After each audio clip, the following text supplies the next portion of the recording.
اجی یہ تو بدعت ہے. اللہ کے بندو حرام میں مبتلا ہو اور مکروہات اور بدعتوں کی باتیں کرتے ہو. سورہ احزاب پڑھتے ہو اور اس میں پڑھتے ہو جلا بی بی ہند، تو آیت کے پورے ایک جملے کا انکار کرتے ہو کہ بے حجاب اپنی بیٹیوں کو ساتھ لیے پھرتے ہو، اور پھر کہتے ہو کہ جی اللہ ہم سے راضی کیوں نہیں ہوتا. فلسطین میں مر رہے ہیں، کشمیر میں مر رہے ہیں، بوسنیا میں مر رہے ہیں، چیچینیا میں مر رہے ہیں. اللہ کو ان لوگوں سے کیا پیار ہو سکتا ہے جو اللہ کے قانون اور اللہ کی کتاب کو پس پشت ڈالے ہوئے ہوں. یہ سب شیطان کے بہکاوے ہیں جو انسان کو اس کے صحیح راستے پر چلنے نہیں دیتا. اب اگر جملہ سن لیں، وہ بہت ہی زیادہ لرزا دینے والا ہے. وقال الرسول، اور رسول کہیں گے یا رب ان قوم اتخذوا هذا القرآن مہجورا، میرے اللہ اس میری قوم نے معاذ اللہ ثم معاذ اللہ قرآن کو محض بکواس سمجھا. یہ مہجورہ کا لفظ جو ہے اگر اسے حجر سے مشتق سمجھیں تو مفہوم اور ہے، حجر سے سمجھیں تو مفہوم معامل ہے. دونوں ہی مفہوم ہیں. ایک وہ ہے کہ کسی شے کو بکواس سمجھ کے اس کا ساتھ نہ دینا، اور ایک کا مفہوم ہے کہ کسی شے کے خلاف بکواس کرنا. تو یہ میری قوم میں دونوں قسم کے لوگ، ایک وہ کہ جنہوں نے قرآن کو پس پشت ڈال دیا، اسے قابل توجہ ہی نہیں سمجھا. معاذ اللہ ثم معاذ اللہ سمجھے تو بکواس ہے، اسے عہد میں چل سکتا ہے قرآن، اس میں عہد میں مطلب چلے گا. پورا تولیں گے تو ہم کاروبار کیسے کریں گے؟ نمبر 2 مال نہیں بنائیں گے تو کوٹھی کیسے بنے گی؟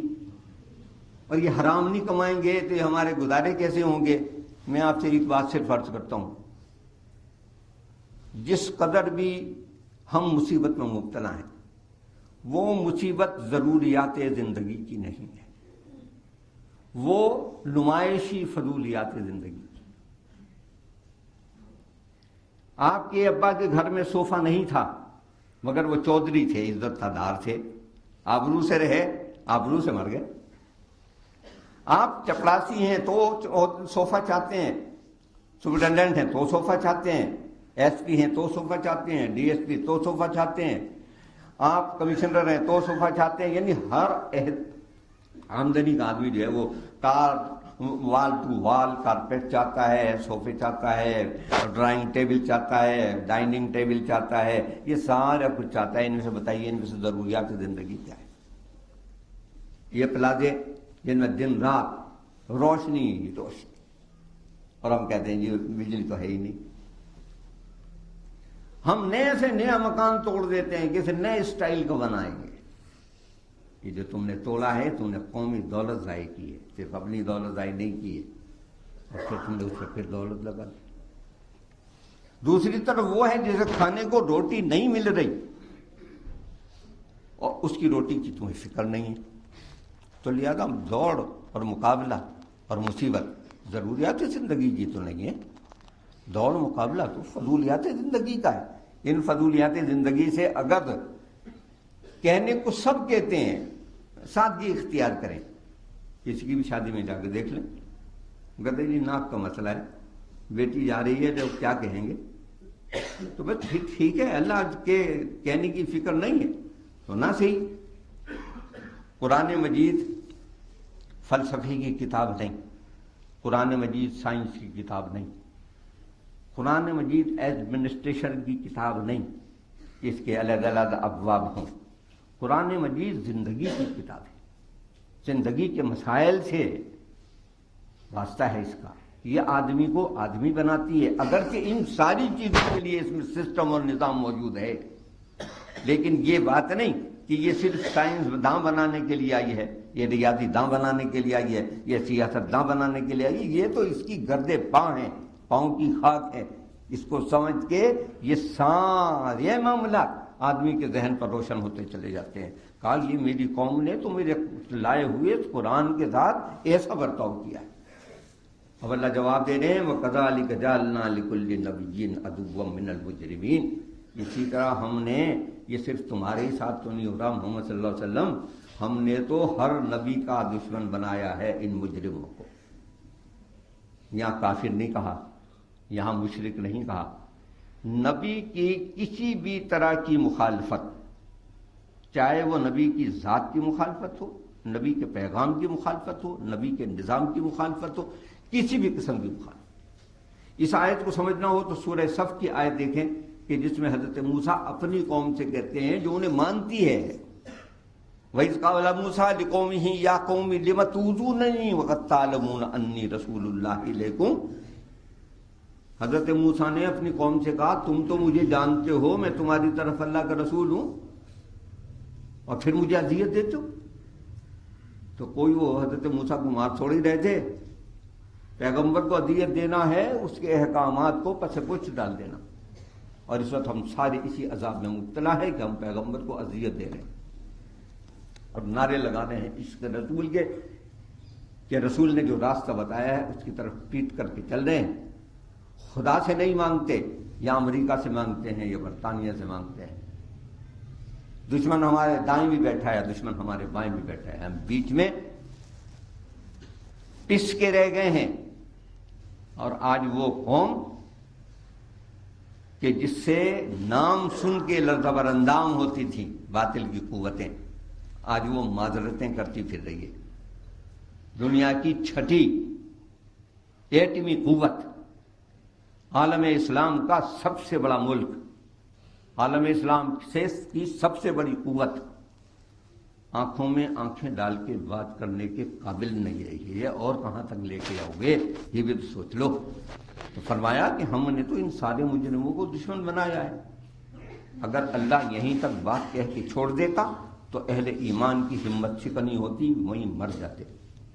کہ جب انہیں ساروں کو ہمارا دشمن بنا دیا تو ہم ان سے جیتیں گے کیسے، ہم ان سے کامیاب کیسے ہوں گے؟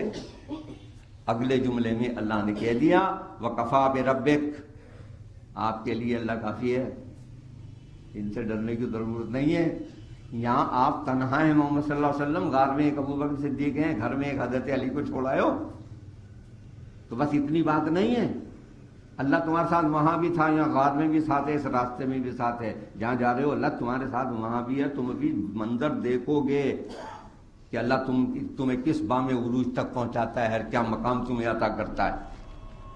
وَكَفَىٰ بِرَبِّكَ هَادِيًا وَنَصِيرًا، اللہ تمہیں ہدایت دینے کے لیے یہ بھی ہے، اللہ تمہاری مدد کرنے کے لیے بھی، وہ تمہیں راستہ بھی دکھائے گا، اور ہر حال احوال میں اللہ تعالیٰ تمہیں مدد بھی دے گا۔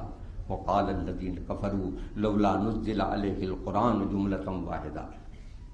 پھر کہتے ہیں یہ قرآن سارا کا سارا ایک ہی دفعہ کیوں نہ اتر آیا؟ اگر یہ اللہ کا کلام ہے تو یہ سارے ایک دفعہ کتابی صورت میں آ جاتا۔ کذالک، اس میں بھی اللہ کی حکمت ہے، اسی طرح لنثبت بہ فؤادک، اللہ اس کے ذریعے آپ کو بصیرت عطا کرتا ہے، اور جو کچھ آپ پر اتر رہا ہے اسے آپ کے دل میں محفوظ کرتا ہے، اور یہ تھوڑا تھوڑا اترنا بے شمار خدا کی حکمتوں کی دلیل ہے۔ اس لیے کہ ہر آیت اترتی ہے ایک حکم لے کے اترتی ہے۔ کسی وقت یہ آپ کے سامنے ولا یاتونک بمثلہ، کوئی ایسا اعتراض لے کے آ جاتے ہیں، اللہ فوراً آپ اس کا جواب دے دیتا ہے۔ اللہ جیناک بالحق واحسن تفسیرا، اللہ آپ کے لیے کوئی بہت اچھی دلیل فراہم کر دیتا ہے۔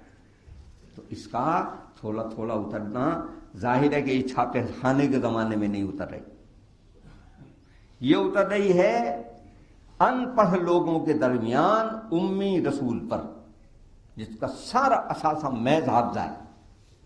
لہذا اللہ نے 23 سال لگائے ہیں ایک ایک آیت کر کے اتاری ہے، اور آج روئے زمین پر صرف قرآن ہی واحد کتاب ہے کہ جس کے بارے میں اس کے مخالفین بھی کہتے ہیں کہ ایک حرف کی زیر زبر کی اس میں کوئی تبدیلی ترمیم نہیں ہوئی، یہ وہی ہے جو اللہ نے اتاری تھی اور محمد صلی اللہ علیہ وسلم دے گئے۔ اسی آخری جملے پر میں مضمون سمیٹ لیتا ہوں۔ سب سے زیادہ اسلام کے خلاف کتابیں تو اور بے شمار لکھی۔ یو پی کا گورنر تھا سر ولیم میور، اس نے کتاب لکھی دی ہسٹری آف محمد، اس میں بے شمار اعتراض ہے محمد صلی اللہ علیہ وسلم۔ اس کا جواب 6 جلدوں میں دیا ہے سر سید احمد خان نے خطبات احمدیہ کے نام سے، اور اس جواب کو لکھنے کے لیے انہوں نے لندن کا سفر کیا تھا، وہاں کے کتب خانے بھی چھانے تھے۔ اب میرا خیال ہے یہاں شاید کوئی ایک آدھ آدمی بھی ایسا نہ بیٹھا ہو جس نے خطبات احمدیہ دیکھی ہو یا لائف آف محمد دیکھی ہو. تنسیق مطلوب نہیں ہے، مراد صرف اتنے ہم کہتے ہیں کہ بڑے مصروف ہو گئے، ہمارے پاس تو وقت ہی نہیں پڑھنے کے لیے. بھائی پڑھنے کے لیے وقت نہیں ہے تو کم سے کم ہمارے پاس ایسی ٹیکسٹ بکیں موجود ہیں جن میں ان کے خلاصے موجود ہیں، انہیں دیکھا جا سکتا ہے. ابھی کراچی یونیورسٹی سے ایک صاحب نے مستشرقین و مشرق پر پی ایچ ڈی کیا ہے، اس میں سارے حوالے دیے ہوئے ہیں، ابھی اسی سال چھپی ہے، مارکیٹ میں موجود ہے. کل ہی ڈاکٹر اسرار صاحب کی کتاب آئی ہے بیان القرآن، اس میں یہ سارے مضامین پوری طرح سے چھپے ہوئے موجود ہیں. تو مدعا کہنے کی یہ اگر لگن موجود ہو تو آدمی اس کی طرف جاتا ہے، بڑھتا ہے. آپ دوسرے رسالے ڈائجسٹیں وائجسٹیں خریدتے پھرتے ہیں، اور کبھی قرآن کے بارے میں بھی تو کچھ پڑھ لیا کرو. تو عرض کرنے کا مدعا یہ ہے کہ یہ قرآن تھوڑا تھوڑا کر کے اس لیے اتارا ہے کہ اللہ اسے ایک تحریک کی صورت میں لا رہا ہے. وہ جو گھر سے 2 آدمی چلے تھے وہ بڑھتے بڑھتے 11 سال میں 10.5 لاکھ مربع میل کی ریاست بنا کے جا رہے ہیں. پورے حجاز پر مسلمانوں کا قبضہ کرا کے جا رہے ہیں، اور 35 برس میں 3 بر اعظم ان کے زیر نگیں آ گئے ہیں. یہ مصلحت تھی، اور ہزارہ مصلحتیں ہوں گی. یہ مضامین تھے جو میں نے آج بیان کیے. اللہ تعالی ہمیں عمل کی توفیق عطا فرمائے. وَأَحْسَنُ دعوانا الحمد للہ رب العالمین.